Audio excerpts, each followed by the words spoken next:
여러분, 오늘 제가 드리는 첫마디를 절대 흘려듣지 마세요. 70세 이후의 인생에서 절대 아끼지 말아야 할 5가지가 있습니다. 이걸 모르고 평생 아끼다가 통장에 1억 5천만 원을 그대로 두고 떠난 분이 정말 계셨습니다. 더 충격적인 건 그 1억 5천만 원이 어떻게 됐는지 아십니까? 자식들이 물려받아서 2년도 안 돼서 다 써버렸다고 합니다. 평생을 5천 원짜리 커피 한 잔도 비싸다고 손살에 치며 모으신 돈이 단 2년 만에 흔적도 없이 사라진 겁니다. 여러분, 이 이야기를 듣고 가슴이 철렁하시지 않으세요? 저도 처음 이 이야기를 들었을 때 정말 마음이 무거웠습니다. 그분이 평생을 어떻게 사셨겠습니까? 외식 한번 마음 편히 못 하시고 따뜻한 침대 한번 제대로 못 누리시고 가고 싶은 여행 한번 못 가신 채로 그렇게 떠나신 겁니다. 그런데 더 놀라운 통계가 있습니다. 서울대학교 병원 노년의학 자료에 따르면 60대 이상이 보유한 자산의 거의 70%에 가까운 67%가 사망 시까지 한 번도 쓰이지 않고 그대로 상속된다고 합니다. 평생 모은 돈을 정작 본인이 한 번도 제대로 누리지 못하고 떠나는 겁니다. 여러분, 오늘 영상은 흥청망청 돈을 쓰라는 이야기가 절대 아닙니다. 평생을 검소하게 살아오신 어르신들의 그 마음을 제가 누구보다 잘 압니다. 하지만 살아생전에 행복하시고 마지막 순간까지 단 한 점의 여한도 남기지 않으시려면 반드시 지갑을 여셔야 하는 7가지가 있다는 것을 오늘 꼭 말씀드리고 싶습니다. 나중에 병상에 누워서 천장만 바라보시며 고작 몇만 원이 뭐라고 그렇게 아등바등 살았을까, 이런 후회를 하시지 않으시려면 오늘 이 7가지만큼은 꼭 마음에 새겨두셔야 합니다. 여러분, 오늘 알려드릴 7가지는 단순히 돈을 쓰는 방법이 아닙니다. 이건 70세 이후의 삶을 어떻게 풍요롭게 만들지에 대한 이야기입니다. 첫 번째는 건강을 위한 돈, 두 번째는 입에 들어가는 음식, 세 번째는 매일의 편안함을 위한 지출, 네 번째는 경험과 추억을 위한 돈, 다섯 번째는 자기 자신을 가꾸는 외모, 여섯 번째는 표정과 자세를 다듬는 일, 그리고 7번째는 마음의 짐을 내려놓는 작은 습관입니다. 이 7가지가 갖추어지면 여러분의 노년은 통장의 숫자가 많지 않아도 누구보다 풍요로워집니다. 자, 그럼 이제 가장 중요한 첫 번째부터 시작하겠습니다. 이걸 놓치시면 나머지 6가지는 아무 의미가 없습니다. 천천히 끝까지 들어주세요. 오늘 이 영상이 여러분의 남은 인생을 바꾸어 놓을 거라고 저는 확신합니다. 여러분, 첫 번째로 절대 아끼시면 안 되는 것은 바로 건강을 위한 돈입니다. 병원 대기실에 앉아 계신 어르신들의 표정을 보신 적 있으세요? 한결같이 어두우십니다. 왜 그럴까요? 이유는 2가지입니다. 하나는 병 때문이고 또 하나는 병원비 때문입니다. 검사 한 번 받았는데 몇십만 원이 들어갑니다. 돈이 아까워서 참고 있어요. 이렇게 말씀하시는 어르신들이 정말 많으십니다. 배가 아픈데 참고, 무릎이 아픈데 참고, 가슴이 답답한데 참으십니다. 그러다가 정말 견딜 수 없을 때 그제야 병원에 가십니다. 그런데 그때는 이미 병이 깊어진 후입니다. 여러분, 이런 일이 정말 우리 주변에서 자주 일어납니다. 72세이신 한 어르신께서 몇 달 전부터 가슴이 답답하고 가끔 통증이 있으셨답니다. 주변에서 병원 보라고 했지만 검사비가 얼만데 약국에서 소화제나 사 먹지 이러시면서 안 가셨습니다. 그러던 어느 새벽 극심한 통증으로 응급실에 실려 가셨고 진단 결과는 심근경색이었습니다. 응급 시술과 입원 치료비로만 1,000만 원이 훌쩍 넘게 들었습니다. 의사 말로는 조금만 늦었어도 돌이킬 수 없는 상황이었다고 합니다. 만약 그분이 평소에 10만 원짜리 정밀 검사를 받으셨다면 1,000만 원을 쓸 일도 없었고 무엇보다 그렇게 위험한 순간을 겪지 않으셔도 됐을 겁니다. 여러분, 우리는 이걸 행동 경제학에서 손실, 회피, 편향이라고 부릅니다. 사람들은 지금 당장 나가는 작은 돈은 너무 아까워하시면서 미래에 생길 수 있는 큰 손실은 실감하지 못하신다는 거예요. 결국 지금 10만 원 아끼시다가 나중에 1,000만 원을 쓰시게 되는 겁니다. 그러니까 여러분 60대 이후부터는 병원이 친구라고 생각하셔야 합니다. 부자들이 괜히 주치의를 두는 게 아닙니다. 어딘가가 만성적으로 아프시면 절대 참지 마시고 병원에 가서 정확한 진단을 받으셔야 합니다. 특히 치아 건강은 노년의 삶의 질을 결정하는 가장 중요한 요소입니다. 일본에서 진행된 1,000명 규모의 고령자 건강 조사에서 은퇴 후 가장 후회되는 것이 무엇이냐고 물었더니 1위가 정기적으로 치과 검진을 받지 않은 것이었습니다. 정말 의외의 결과 아닙니까? 왜 그럴까요?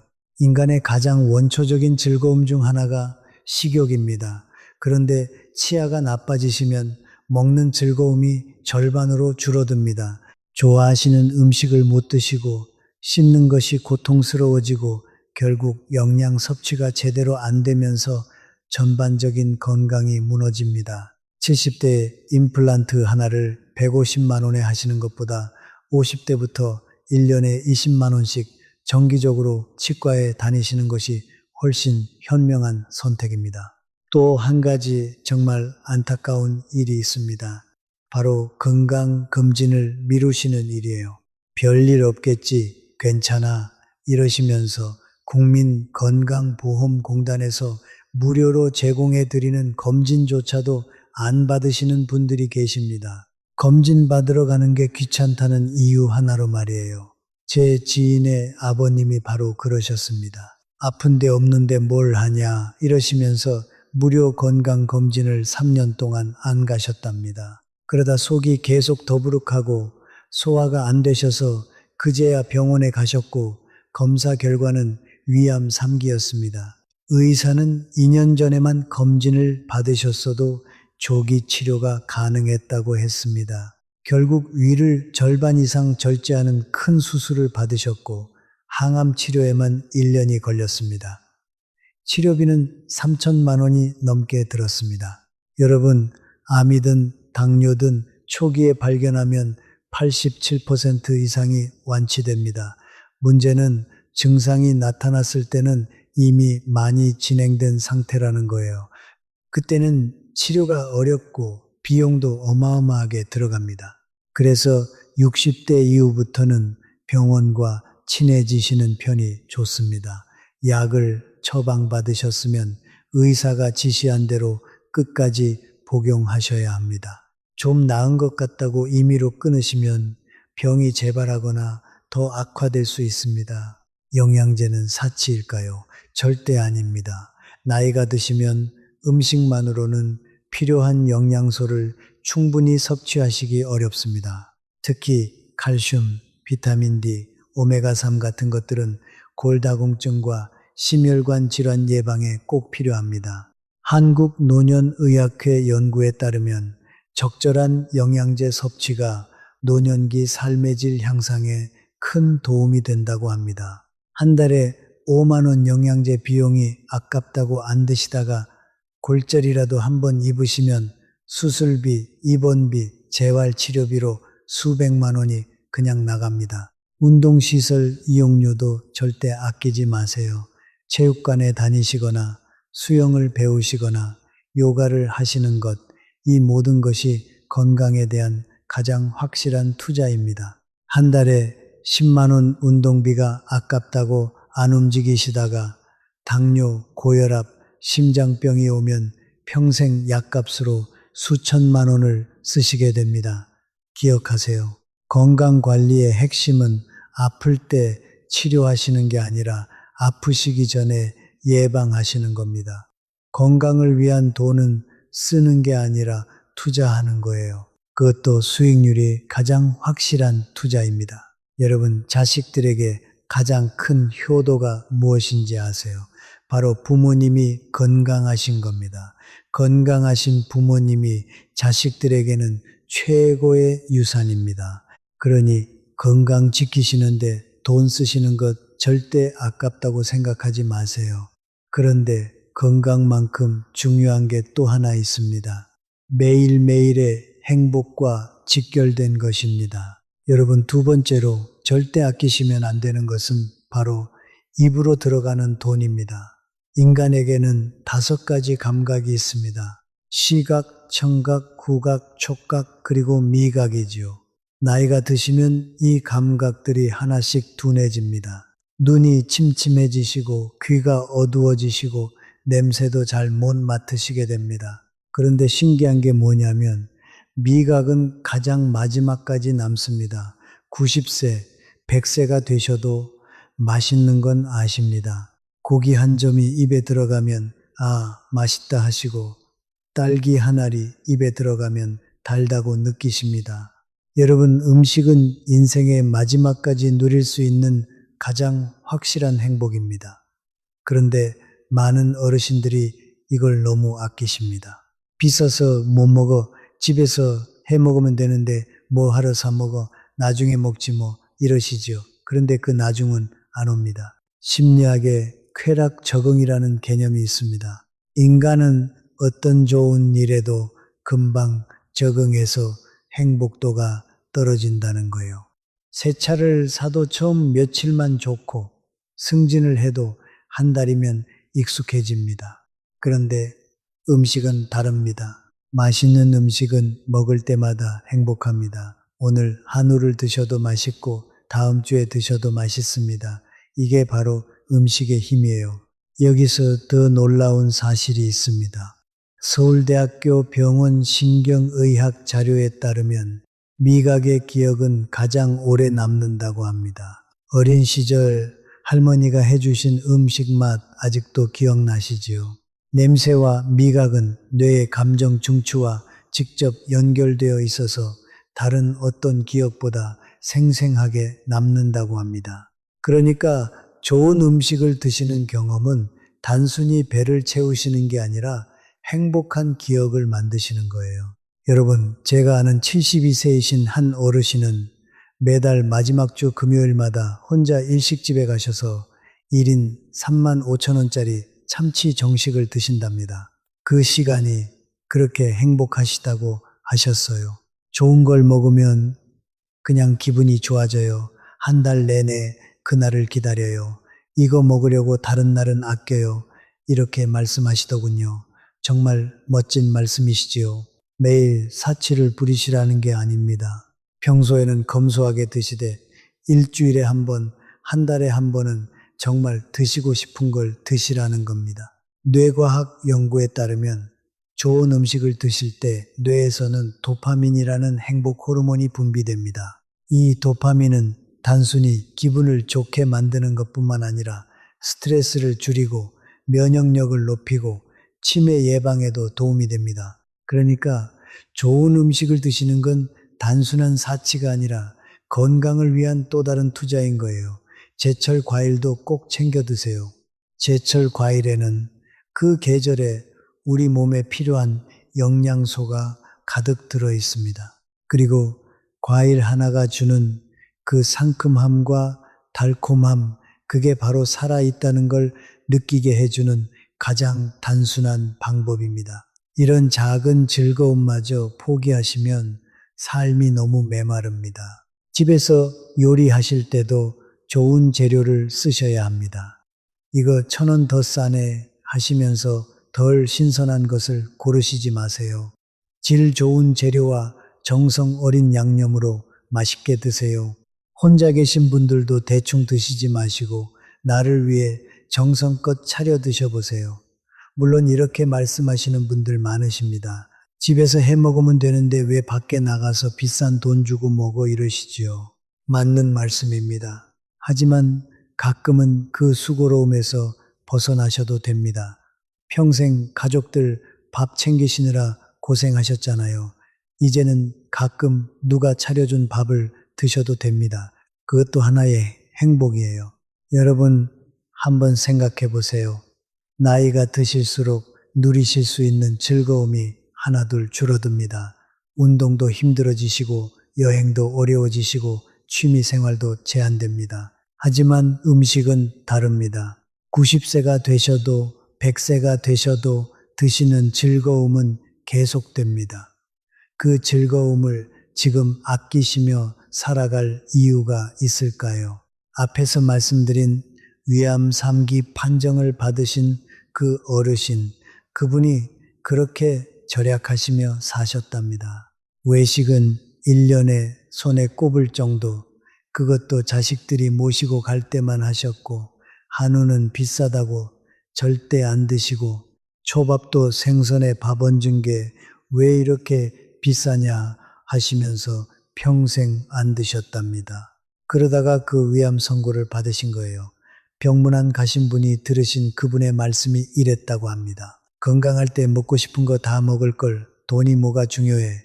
이제 먹고 싶어도 마음껏 먹을 수가 없어. 이렇게 말씀하시며 눈시울을 붉히셨다고 해요. 여러분, 좋은 음식을 드신다는 건 사치가 아닙니다. 자기 자신을 사랑하시는 가장 단순한 방법입니다. 평생 아끼시면서 사셨잖아요. 이제는 좀 누리시면서 사셔도 됩니다. 그게 건강한 노년의 시작입니다. 여러분, 그런데 음식만큼 중요한 게 또 있습니다. 어젯밤에 몇 시간 주무셨나요? 중간에 깨지는 않으셨나요? 아침에 일어나셨을 때 허리는, 어깨는 괜찮으셨나요? 세 번째로, 절대 아끼시면 안 되는 것은 바로 편안함을 위한 돈입니다. 이 정도면 참을 만해. 이 말을 입버릇처럼 하고 계시지는 않으세요.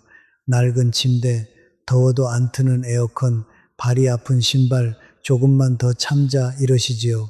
여러분, 젊으셨을 때는 조금 불편해도 참으실 수 있었습니다. 딱딱한 바닥에서 주무셔도 괜찮으셨고, 더워도 참으셨고, 추워도 견디실 수 있으셨지요. 하지만 나이가 드시면 다릅니다. 불편함은 단순한 불편으로 끝나지 않습니다. 그것이 고통이 되고 질병이 되고 결국 수명까지 깎아먹습니다. 한 70대 어르신께서 20년 된 침대를 그대로 쓰시다가 자식들이 사들인 새 침대로 바꾸셨답니다. 처음에는 멀쩡한 침대 왜 바꾸냐 하시며 싫어하셨는데 한 달 후에는 진작에 바꿀 걸 이렇게 편할 줄 몰랐다 하셨답니다. 허리 통증도 줄고 잠도 깊이 주무신다고 하시더래요. 여러분, 그래서 가장 먼저 침대에 투자하셔야 합니다. 하루 8시간이면 인생의 3분의 1을 침대에서 보내시는 거예요. 그런데 아직 쓸만한데 뭐 하시면서 20년 된 매트리스를 계속 쓰시는 분들이 정말 많습니다. 푹신한 침대는 사치가 아닙니다. 어깨와 허리 건강을 지켜주는 의료 도구라고 생각하셔야 합니다. 잠이 최고의 보약이다. 이 말이 괜히 있는 게 아닙니다. 100만 원, 200만 원 침대가 비싸게 느껴지시죠. 그런데 10년을 쓰신다고 가정하시면 하루 300원입니다. 요즘 붕어빵 하나도 1,000원인데 하루 단돈 300원으로 매일 편안한 잠을 사실 수 있다면 결코 비싼 게 아닙니다. 베개도 침대 못지않게 중요합니다. 아무리 좋은 침대에서 주무셔도 베개가 안 맞으면 경추에 문제가 생깁니다. 베개가 너무 높아도 너무 낮아도 목 건강을 해칩니다. 누우셨을 때 목뼈가 자연스러운 일자가 되는 높이, 그게 바로 딱 맞는 베개입니다. 베개 하나에 5만 원, 10만 원이 비싸 보이실 수 있어요. 하지만 평생 목과 어깨 통증으로 고생하시는 것에 비하면 정말 작은 비용입니다. 에어컨과 난방비도 절대 아끼시면 안 됩니다. 무더운 여름날 전기세가 아깝다고 에어컨을 안 트시고 더위를 참으시다가 온열 질환으로 응급실에 가시는 어르신이 매년 수천 명이 넘습니다. 겨울도 마찬가지예요. 난방비 아끼신다고 춥게 지내시면 혈압이 올라가고 심장에 무리가 갑니다. 특히 새벽에 화장실 가실 때 갑자기 추운 공기에 노출되시면 뇌졸중이나 심근경색의 위험이 크게 높아집니다. 전기세 몇만 원 아끼시려다가 생명을 잃으실 수도 있어요. 이건 절약이 아니라 위험입니다. 편한 신발 역시 필수입니다. 신발이 너무 비싸다 하시면서 10,000원, 20,000원짜리만 고집하시는 분들이 많으세요. 그런데 발은 제2의 심장이라고 불립니다. 발이 편하셔야 걸으실 때 편하고 잘 걸으셔야 활동량이 늘어나시고 활동량이 늘어나셔야 건강이 유지됩니다. 발에 잘 맞고 쿠션이 좋은 신발은 10만 원 정도 합니다. 하지만 그 신발을 3년 신으신다면 하루에 100원도 안 됩니다. 하루 100원으로 평생의 발을 지키신다면 절대 비싼 게 아닙니다. 그리고 한 가지 꼭 기억하실 것이 있어요. 65세 이상에서 발생하는 낙상의 절반 이상이 잘못된 신발 때문에 일어난다고 합니다. 신발 한 켤레가 평생을 좌우할 수 있는 거예요. 안경과 보청기도 절대 아끼시면 안 됩니다. 잘 안 보이셔도 참으시고 잘 안 들리셔도 참으시는 분들이 많으십니다. 그런데 이건 단순히 불편함이 아니라 뇌 기능 저하와 직접 연결됩니다.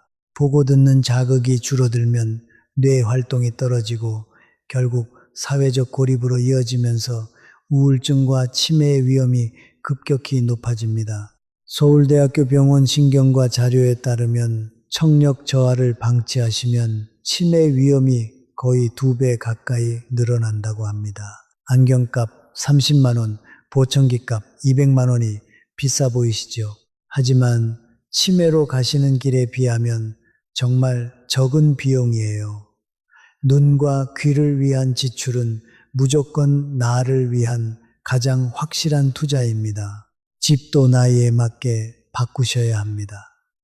욕실에 손잡이를 다시고 미끄럼 방지 매트를 까시고 조명을 밝게 바꾸시는 것만으로도 낙상 사고를 크게 줄이실 수 있습니다. 낙상 한 번이면 몇 년 동안 고생하시는 거 다들 잘 아시잖아요. 70대에서 고관절 골절이 발생하면 1년 안에 3명 중 1명꼴로 돌아가신다는 통계도 있습니다.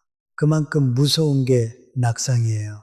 집 안 손잡이 하나, 미끄럼 방지 매트 하나가 여러분의 생명을 지킵니다. 여기서 정말 중요한 마음의 습관 하나를 바꾸셔야 합니다.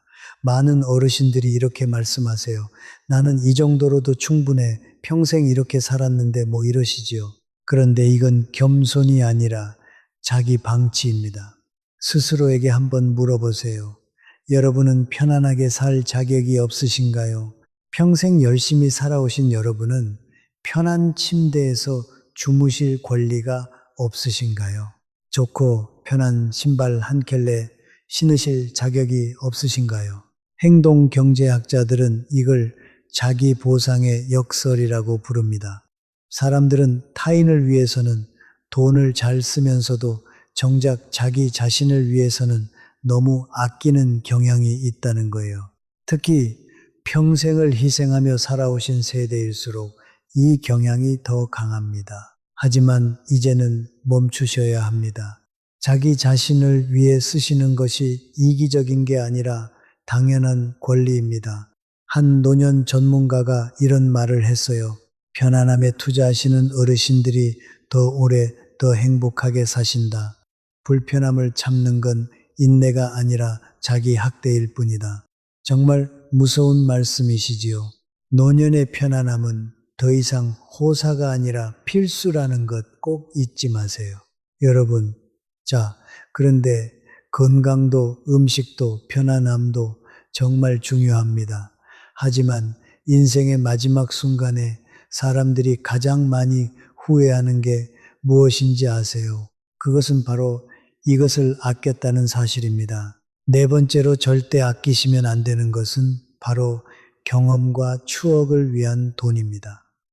여러분 인생에서 가장 크게 후회하시는 게 뭔지 아세요? 정말 놀랍게도 한 일이 아니라 못한 일입니다. 호스피스 병동에서 30년간 일한 한 간호사가 쓴 책이 있습니다. 임종을 앞두신 분들이 가장 많이 하시는 후회를 기록했는데 1위가 내가 원하는 삶을 살 걸, 2위가 그렇게 일만 하지 말 걸 이었습니다. 실제로 심리학 연구에서도 사람은 실패한 경험보다 하지 못한 경험을 훨씬 더 깊게 후회한다고 합니다. 즉, 투자에 실패하신 것보다 가고 싶었던 여행을 못 가신 것을 더 깊게 후회하신다는 거예요.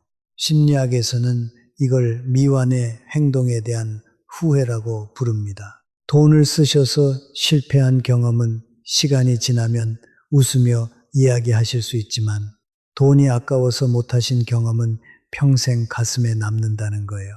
여러분도 한번 생각해 보세요. 30년 전에 뭘 사셨는지 기억나세요? 아마 대부분 기억 안 나실 겁니다. 하지만 30년 전에 가족과 어디 가셔서 뭘 하셨는지는 기억나시지요? 자식들 운동회 갔던 일, 첫 가족 여행 가셨던 일, 친구들과 단풍놀이 가셨던 일, 이런 추억은 또렷이 남아있을 겁니다. 물건은 사라져도 경험과 추억은 오래도록 남습니다. 그런데 많은 어르신들이 경험에 돈 쓰시는 걸 너무 아까워하세요. 여행은 비싸서 못 가, 공연은 텔레비전으로 보면 되지, 취미는 나이 들어서 뭘 새로 해, 이러시면서요. 그리고 늘 말씀하시지요. 나중에. 그런데 그 나중이 도대체 언제일까요? 내년에는 더 늙으십니다. 몸이 더 불편해지십니다. 지금 쉽게 하실 수 있는 것이 내년에는 불가능해질 수도 있어요. 노벨 경제학상 수상자 데니얼 카너먼 교수가 밝혀낸 것이 있습니다. 사람들은 돈을 쓸 때 미래의 자기 자신을 잘 상상하지 못한다는 거예요. 지금 돈을 아끼시면 나중에 쓰실 수 있을 거라고 생각하시지만 실제로 나중에 나는 지금보다 더 늙고 더 제한적인 상황에 있게 됩니다. 그래서 결국 돈은 그대로 남고 사람은 후회만 안고 떠나게 되는 거예요. 여러분, 돈의 가치는 지금 있습니다. 젊으실수록 건강하실수록 돈의 가치가 높아집니다. 80세에 100만 원보다 70세에 100만 원이 훨씬 더 가치가 큽니다. 왜 그럴까요? 70세는 더 멀리, 더 오래, 더 자유롭게 움직이실 수 있기 때문이에요. 특히 여행이 그렇습니다. 80대, 90대 어르신들을 대상으로 한 설문조사에서 인생에서 가장 후회되는 일 1위가 더 많이 여행하지 못한 것이었습니다. 60대에는 나중에 가면 되지 하셨다가 70대가 되니까 체력이 떨어지시고 80대가 되니까 가고 싶어도 못 가시는 상황이 된 거예요. 여행이 돈이 너무 많이 든다고 생각하세요. 꼭 그렇지 않습니다. 해외여행이 부담스러우시면 국내 여행을 다녀오세요. 제주도, 강원도, 경주, 전주, 가까운 곳에도 가보실 만한 곳이 정말 많습니다. 1박 2일 여행이 부담스러우시면 당일치기로 다녀오세요. 중요한 건 거리나 비용이 아니라 일상을 벗어나시는 경험 그 자체예요. 매달 하나씩 작은 목표를 정해보세요.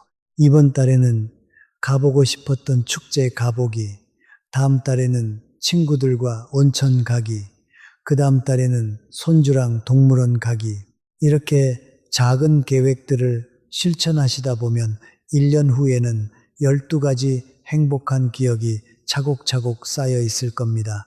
좋아하시는 트로트 가수의 콘서트나 공연도 보러 가세요. 비싸서 못 가 이러지 마시고요. 그 2~3시간의 경험이 몇 달 동안 기분을 좋게 만들어줍니다. 요즘은 지역 문화센터에서 저렴한 공연도 정말 많아요. 10,000원, 20,000원으로도 좋은 공연 보실 수 있습니다. 맛집을 찾아다니시는 것도 좋은 경험입니다. 텔레비전에서 보신 식당, 친구가 추천한 곳 한번 직접 가보세요. 맛있는 음식을 드시는 경험은 돈으로 사실 수 있는 가장 단순하고도 확실한 행복입니다. 그리고 꼭 사진을 남기세요. 흐려져도 사진은 그날의 추억을 그대로 품고 있습니다. 옷장에 있는 옷 중에서 몇 년 전에 사신 옷 이제 안 입으시지요. 물건은 낡고 유행이 지나면 가치가 없어집니다. 하지만 10년 전 여행 사진은 어떻습니까? 보실 때마다 행복했던 순간이 그대로 되살아나잖아요. 경험과 추억은 절대 낡아지지 않습니다. 오히려 시간이 지날수록 더 소중해집니다. 여러분, 생애 마지막에 가장 후회하시는 것은 너무 많이 썼다가 아닙니다. 하고 싶은 걸 못했다입니다. 마지막 순간 통장 잔고를 보시면서 미소 지으시는 분 본 적 있으세요? 단 한 분도 없습니다.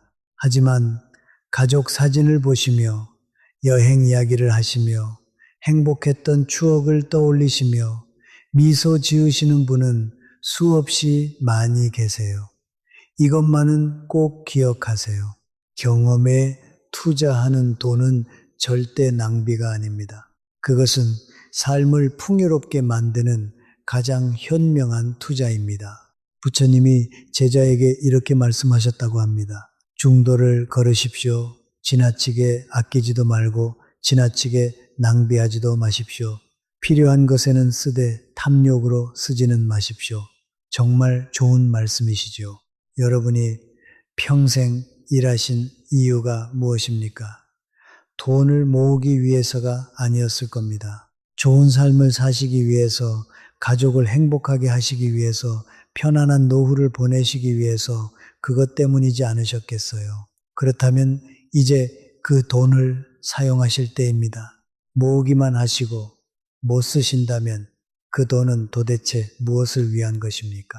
죽을 때 가져갈 수 있는 것은 아무것도 없습니다. 집도, 차도, 통장의 숫자도 가져가지 못하십니다. 가져가실 수 있는 것은 단 하나, 여러분이 살아오신 순간들, 경험하신 것들, 사랑한 사람들과의 추억뿐입니다. 평생을 다른 사람들을 위해 희생하며 사셨다면 남은 시간만큼은 자기 자신을 위해 사세요. 여러분은 충분히 그러실 자격이 있으십니다. 여러분, 그리고 다섯 번째로 절대 아끼시면 안 되는 것이 있습니다. 바로 자기 자신의 외모를 가꾸시는 일입니다. 어떤 분들은 이렇게 말씀하세요. 이 나이에 뭘 꾸며 다 늙었는데 누가 봐주겠어 이러시지요. 그러시다가 어느 날은 거울 앞에 서시는 것조차 귀찮아서 거울을 피하시게 되는 날이 옵니다. 하지만 여러분, 나이가 드실수록 외모를 더 가꾸셔야 합니다. 이건 허영심이 아니에요. 젊어 보이려는 헛된 욕심도 아닙니다. 이건 자기 자신을 존중하시는 가장 직접적인 방식이고 건강을 지키시는 방법이며 품격 있게 나이 드시는 지혜입니다. 여러분, 우리가 흔히 생긴 대로 산다 이런 말을 하지요. 이 말의 진짜 의미는 타고난 얼굴 생김새가 인생을 결정한다는 뜻이 아닙니다. 어떻게 살아오셨는지가 외모에 고스란히 드러난다는 뜻이에요. 욕심이 많으셨던 분은 욕심 많은 얼굴이 되시고 불평이 많으셨던 분은 불평 많은 얼굴이 되십니다. 반대로 감사하며 사신 분은 온화한 얼굴이 되시고 베풀며 사신 분은 인자한 얼굴이 되세요. 그러니까 외모를 가꾸시는 일은 단순히 겉을 다듬는 게 아니라 그동안 살아오신 삶을 정리하시고 새롭게 시작하시는 일이기도 합니다. 여러분, 이런 경험 있으시지요? 하루 종일 집에만 계시면서 세수도 제대로 안 하시고 머리도 안 빗으시고 잠옷 차림으로 계셨던 날, 그날 기분이 어떠셨나요? 괜히 우울하시고 무기력하셨을 거예요. 반대로 외출 약속이 있어서 깨끗이 씻으시고 단정하게 옷을 입으셨던 날은 어떠셨어요? 기분이 한결 나아지시고 자신감이 생기지 않으셨나요? 이건 절대 우연이 아닙니다. 우리의 몸과 마음은 긴밀하게 연결되어 있기 때문이에요. 기분이 좋으실 때는 어깨가 펴지시고 표정이 밝아지십니다. 반대로 마음이 우울하신 날은 어깨가 축 처지시고 표정이 굳어지세요. 즉, 마음이 외모에 영향을 줍니다. 그런데 여기서 정말 중요한 사실이 있습니다. 반대로 외모를 가꾸시면 마음도 좋아진다는 사실입니다. 심리학에서는 이걸 행동이 감정을 이끈다 이렇게 표현해요. 많은 분들이 이렇게 말씀하세요. 기분이 좋아야 꿈이지 우울한데 어떻게 꾸며. 하지만 사실은 정반대입니다. 우울하실 때일수록 세수를 하시고 옷을 갈아입으시고 머리를 빗으셔야 합니다. 그 작은 행동 하나가 마음의 문을 조금씩 여는 열쇠가 됩니다. 한 연구에 따르면 자신의 외모에 관심을 갖고 단정하게 가꾸시는 어르신들의 우울증 발생률이 그렇지 않은 분들에 비해 거의 47%나 낮았다고 합니다. 여러분, 남편을 잃으시고 한동안 방에서만 틀어박혀 지내시던 한 60대 여성분이 계셨습니다. 걱정이 된 따님이 억지로 어머니를 미용실에 모시고 가서 염색과 파마를 해드렸답니다. 거울에서 완성된 자신의 모습을 보시고 깜짝 놀라셨다고 해요. 내가 이렇게 생겼었나? 이러시면서 한참을 거울만 보셨답니다. 그날 저녁에는 집에 가시자마자 옷장을 뒤지셨대요. 이 머리에 이 옷이 어울리겠다 이러시면서요. 그날 이후 조금씩 마음의 문을 여시기 시작하셨고 지금은 경로당에서 봉사 활동을 하시며 활기차게 사신답니다. 이분께 무슨 일이 일어난 걸까요? 염색과 파마 한 번으로 인생이 바뀐 걸까요? 아닙니다. 파마가 바꾼 건 머리 모양이 아니었어요. 자신을 대하시는 태도가 바뀌신 겁니다. 거울 속에서 괜찮은 자신을 발견하시는 순간 뇌에서는 엄청난 변화가 일어납니다. 나는 아직 살아있고 가치 있는 존재야. 이런 신호가 온몸으로 퍼져나가는 거예요. 외모를 가꾸시는 것은 단순한 거추장이 아니라 바로 자존감의 시작입니다. 젊으셨을 때는 타고난 외모가 큰 영향을 미치지만 나이가 드시면 타고난 생김새보다 얼마나 자신을 가꾸어 오셨는지가 훨씬 더 중요해집니다. 아무리 잘생기게 태어나셨어도 관리를 안 하시면 금방 초라해 보이지만 평범하게 태어나셨어도 꾸준히 관리하시면 귀티나고 품격 있어 보입니다. 젊을 때는 세상이 우리에게 관심을 주지만 나이가 드시면 스스로 자신에게 관심을 가지셔야 합니다. 세상이 나를 잊더라도 나만큼은 나를 잊으시면 안 됩니다. 그런데 외모를 가꾸시는 건 자신만을 위한 게 아니에요. 여러분을 대하는 사람들의 태도도 달라집니다. 사람들은 첫인상의 80%를 외모로 판단합니다. 더 놀라운 건 우리가 단 3초 만에 상대방에 대한 첫인상을 결정한다는 거예요. 이 사람이 나에게 위협적인지 신뢰할 만한지 가까이 해도 될지를 순간적으로 평가하는 겁니다. 첫 단추를 잘못 끼우시면 나머지도 다 틀어진다는 말처럼 그 첫인상은 쉽게 바뀌지 않습니다. 심리학에서는 이걸 초두 효과라고 부르는데 처음 받은 인상이 나중에 모든 판단에 영향을 미친다는 뜻입니다. 단정한 외모를 가지신 분은 어떻게 평가받으실까요? 사람들은 자동으로 이렇게 생각합니다. 저분은 성격도 좋으실 거야. 성실하시고 신뢰할 만해 보여. 반대로 외모가 정돈되지 않으면 자기 관리도 안 하는 사람이 뭘 제대로 하겠어. 이렇게 부정적으로 해석해 버립니다. 실제로 흥미로운 실험이 있어요. 아이들에게 처음 보는 사람들의 얼굴 사진을 보여주고 누가 더 믿음직스러워 보이느냐 물었습니다. 결과가 어땠을까요? 모든 연령대의 아이들이 외모가 단정하고 깨끗해 보이는 사람을 더 신뢰한다고 답했습니다. 어린 아이들조차 본능적으로 외모로 사람을 판단하더라는 거예요. 이게 공정한가 아닌가를 따지는 건 의미가 없습니다. 중요한 건 이게 현실이라는 점이에요. 그리고 우리는 이 현실을 인정하고 지혜롭게 대처하면 됩니다. 여러분도 이런 경험 있으실 거예요. 깔끔하고 단정한 차림의 어르신을 보시면 저분 참 멋지시다. 나도 저렇게 늙고 싶다. 이런 생각이 드시지요. 반대로 후줄근한 차림으로 구석에 앉아 계신 어르신을 보시면 마음이 짠하시고 나이 드는 게 무섭다는 생각이 드실 거예요. 병원에서도 비슷한 일이 일어납니다. 한 분은 깔끔하게 차려입으시고 머리도 단정하게 하고 가십니다. 다른 한 분은 아무렇게나 걸치시고 머리도 헝클어진 채로 가십니다. 같은 증상으로 같은 의사를 만나셨는데도 의사의 태도가 미묘하게 달라질 수 있어요. 외모가 단정한 환자에게는 무의식 중에 더 관심을 기울이고 더 친절하게 설명해 드리게 됩니다. 병원에서만 그럴까요? 아닙니다. 마트, 은행, 주민센터, 약국, 식당, 어디를 가셔도 다 마찬가지예요. 외모가 단정하신 분에게는 직원들의 태도가 달라집니다. 이렇게 모든 순간마다 여러분의 외모는 여러분을 대변하고 있는 거예요. 불공평하다고 느껴지시지요. 하지만 반대로 생각하시면 이건 기회예요. 외모를 가꾸시는 것만으로도 하루에 수십 번 더 좋은 대우를 받으실 수 있다는 뜻이니까요. 그렇다면 어떻게 해야 할까요?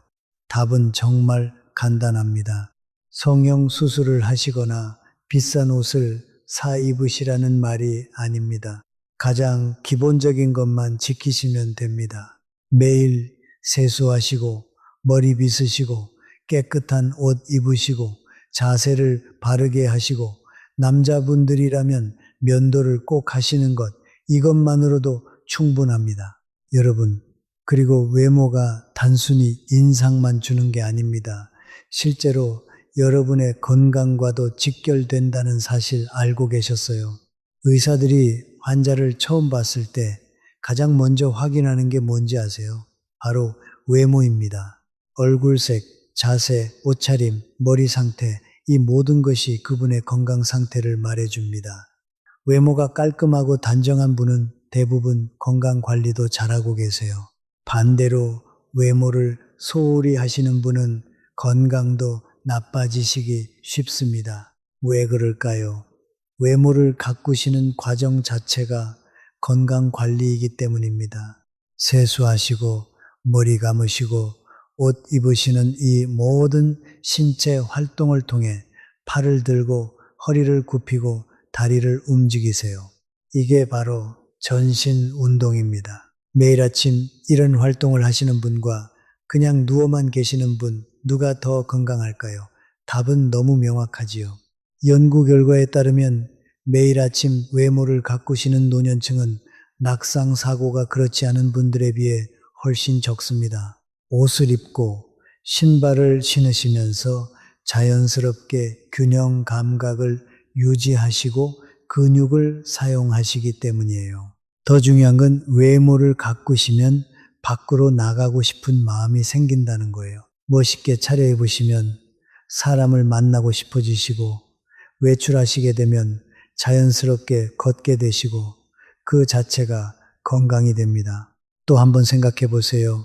예쁘고 멋진 옷만 산다고 해서 옷빨이 살까요? 아닙니다. 몸이 받쳐줘야 합니다.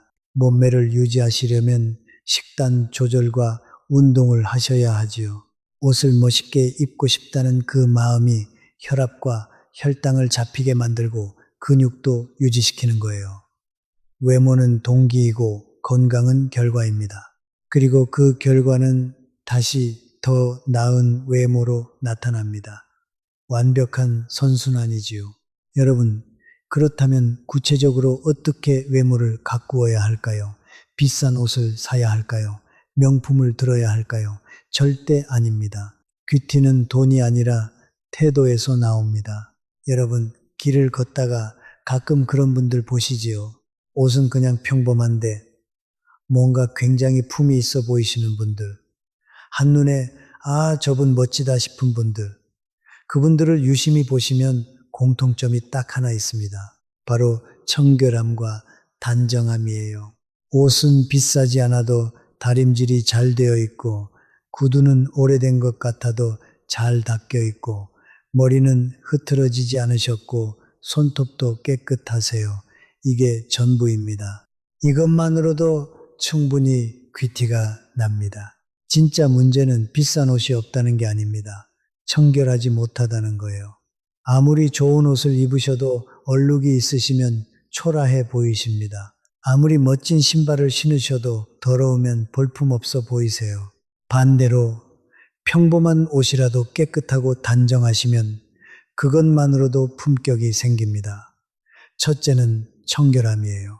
특히 나이가 드시면 피부와 머리에서 특유의 냄새가 날 수 있습니다. 이건 자연스러운 거지만 관리하지 않으시면 무의식적으로 사람들이 거리를 둡니다. 매일 샤워하시고 같은 옷을 며칠씩 반복해서 입지 마세요. 머리는 최소 이틀에 한 번은 감으세요. 이것만 지키셔도 여러분은 상위 20%에 드십니다. 둘째, 단정함입니다. 머리는 얼굴의 액자예요. 아무리 얼굴이 예뻐도 머리가 헝클어져 있으시면 전체가 엉망으로 보입니다. 반대로 얼굴에 주름이 있으셔도 머리만 단정하시면 전체적으로 품 있어 보이세요. 남성분들은 특히 면도에 신경 쓰셔야 합니다. 수염이 덥수룩하시면 나이보다 5살은 더 늙어 보이세요. 여성분들은 머리 모양을 자주 바꾸실 필요는 없지만 한 달에 한 번은 미용실에 가셔서 손 보시는 게 좋습니다. 셋째, 자신에게 맞는 색깔과 스타일을 찾으셔야 합니다. 나이가 드시면 피부톤이 변합니다.